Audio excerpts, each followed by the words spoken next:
உங்க கருத்துப்படியே நான் வரேன்.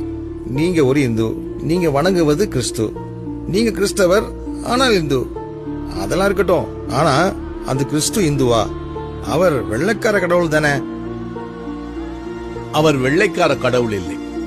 இயேசு கிறிஸ்து பாலஸ்தீனத்தில் பிறந்தவர். அது ஆசியா கண்டத்தில் இருக்கு.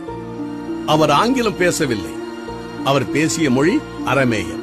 இயேசு கிறிஸ்து என்பதற்கு ரட்சகர் என்று பெயர். அவர் உலக ரட்சகர் என்று வேதாகமம் சொல்லுகிறது. அப்போ நீங்க சொல்றபடி பார்த்தா அவர் இந்தியர்களுக்கு மாத்திரம் கடவுள் அல்ல, அவர் உலகத்தின் கடவுள் என்றால் ஏன் இந்தியாவில் அவரை முக்கியப்படுத்துறீங்க? இந்தியாவும் உலகத்துல தானே இருக்கு. இந்தியா இந்துக்களுக்கு மட்டுமே என்று சொன்னால், இந்தியாவை படைத்தது இந்து கடவுள் என்றால் வெளிநாட்டை படைத்தது யார்? இந்து மதம் என்றால் இந்திய மதம் என்று பொருள்.